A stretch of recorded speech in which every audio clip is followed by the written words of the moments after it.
selanjutnya spektrum absorpsi oleh atom ya. Jadi suatu atom netral ya. Kata kuncinya atom netral ya. Jadi pada saat diatomisasi gitu ya, atom-atomnya kemudian dibuat netral, tidak bermuatan ya.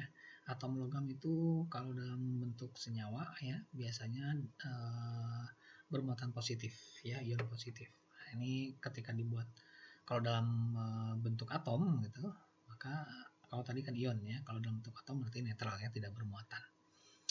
Oke, atom netral dalam keadaan gas ini menyerap radiasi dan elektron menjadi tereksitasi ke level energi yang lebih tinggi. Elektron kulit terluar ya, sehingga terjadi transisi elektronik tanpa terjadinya transisi ke level energi vibrasi dan rotasi yang menyebabkan bandwidth atau lebar pita lebih sempit ya, pitanya lebih sempit. Jadi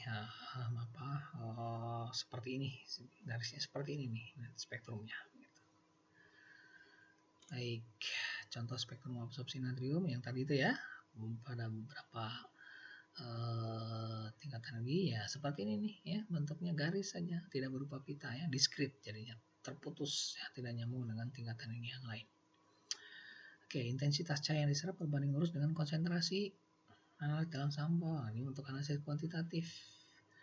Nah, ini ya, ini pernyataan kedua nih yang unik nih. Lampu yang digunakan sebagai sumber sinar menghasilkan frekuensi cahaya yang unik untuk setiap analit yang akan diuji.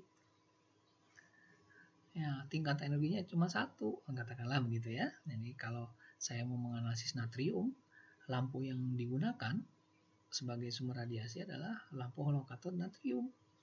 Gitu. Ya. Sehingga dia hanya memancarkan radiasi dari natrium saja. Nah, karena radiasi ini dipancarkan hanya untuk natrium saja, berarti nanti yang bisa menyerap radiasi adalah natrium saja, tidak ada yang lain gitu. Tidak logam yang lain, gitu, atom yang lain tidak bisa menyerap karena tidak ada tingkatan energinya. Ya, radiasinya hanya untuk satu unsur, satu atom gitu, ya, untuk satu unsur. Oleh karena itu, maka ya, AAS tidak bisa digunakan untuk identifikasi. Ya, bagaimana mau mengidentifikasi? Ya, sumber radiasinya hanya menghasilkan radiasi satu tingkatan energi, gitu ya. Kita nggak tahu nih atom apa ya, atom logam apa dalam sampel.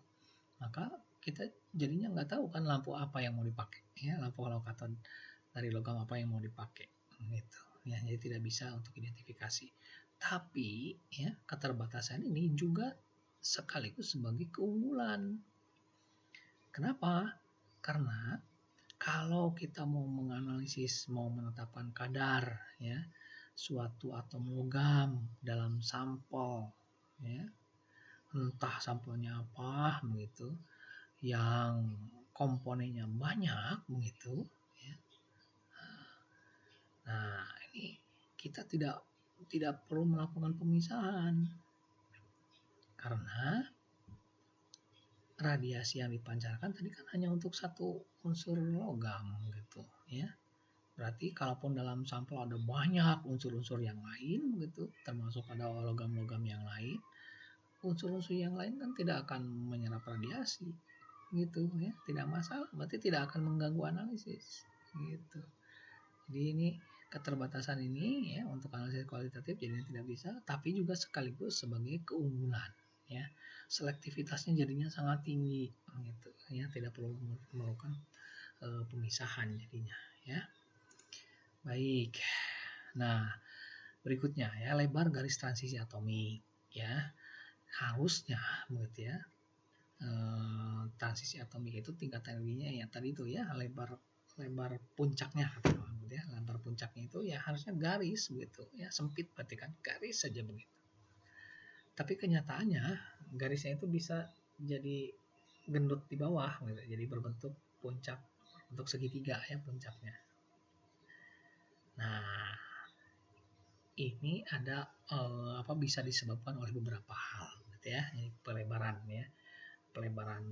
puncaknya itu gitu ya. Di bagian bawah ya. Di bagian bawahnya itu yang lebar itu ini bisa disebabkan oleh beberapa hal. Pertama ya, Doppler broadening ya, gerakan thermal acak dari atom-atom relatif terhadap detektor. Itu yang pertama ya, Doppler broadening. Kemudian yang kedua pressure broadening. Nah, dalam percobaan ya, nantinya mungkin dalam analisis itu ya, tekanan yang digunakan cukup tinggi ya, sehingga karena atomnya ditekan gitu ya, maka atom-atom dapat mengalami tumbukan antara atom ya, tumbukan tabrakan di antara atom. Akibatnya akan menyebabkan perubahan kecil pada level energi yang lebih rendah gitu ya.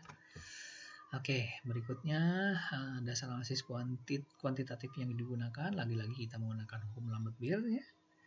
Di absorban nanti berbanding lurus dengan absorber berbanding lurus dengan kadar begitu ya. Nanti emisi juga berbanding lurus dengan kadar. Itulah. Tapi sekali lagi ini adalah metode analisis komparatif ya, membutuhkan baku pembanding. Ingat ya, jadi parameter ya, ukur ya yang digunakan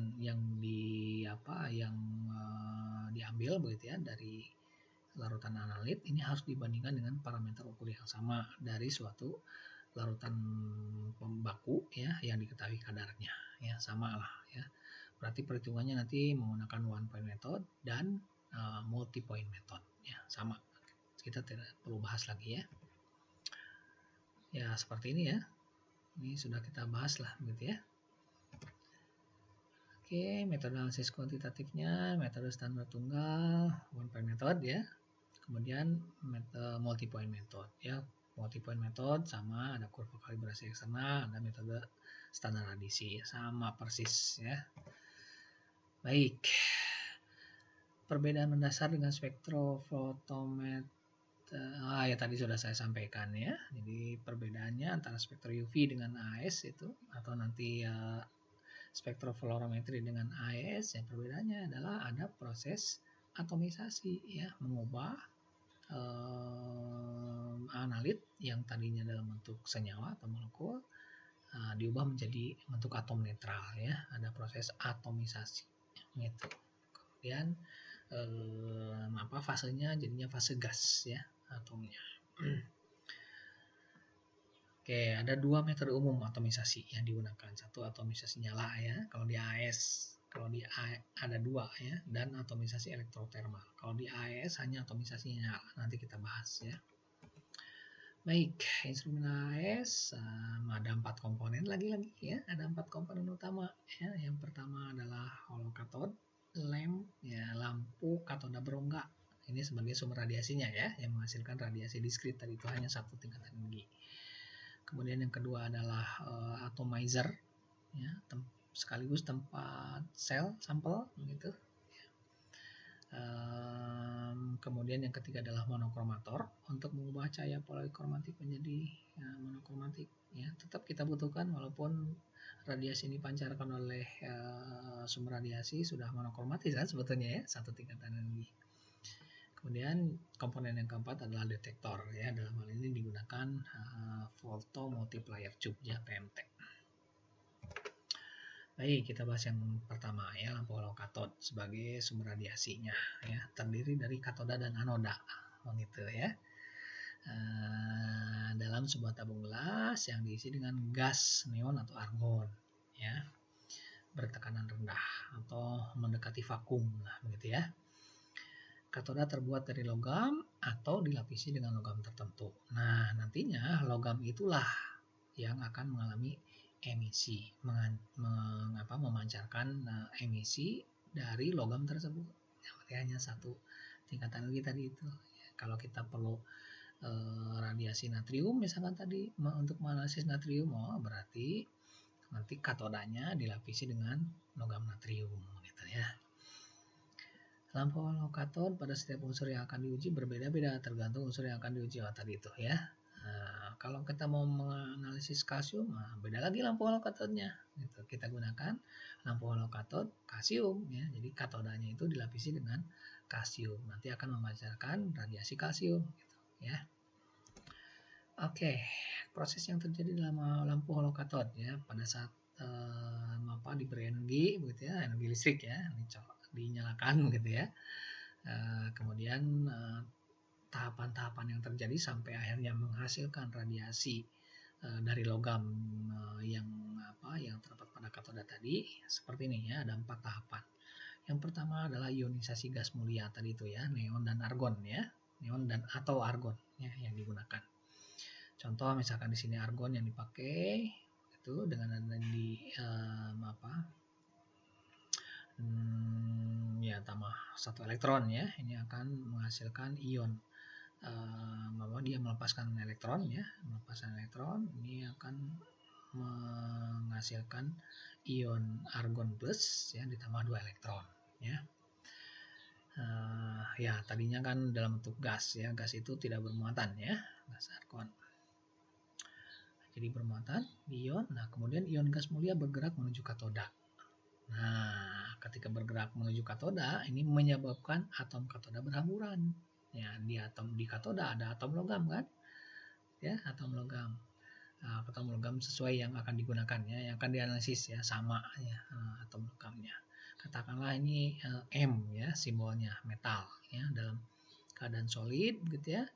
Padatan kan ya, yang di katodanya itu lapisan logamnya bentuk padatan logam, kemudian ketika dihampiri katakanlah gitu ya, dihampiri oleh ion gas mulia tadi ya, maka atom logamnya berhamburan gitu ya, tadinya padatan jadi fase gas ya, berhamburan. Nah kemudian atom logamnya gitu ya, atom logam dari katoda yang berhamburan ini akan mengalami eksitasi ya, mengalami eksitasi ke tingkatan energi yang lebih tinggi ya. Nah karena keadaan tereksitasi tidak stabil, maka dia akan kembali ke tingkat energi dasar sambil memancarkan energi gitu ya. Jadi seperti ini, keadaan tereksitasi kembali ke tingkat energi dasar sambil memancarkan energi. Nah cahaya atau energi yang dipancarkan ini ya, ini yang nantinya akan berinteraksi dengan analit dalam sampel ya, dengan atom yang sama ya, seperti itu ya.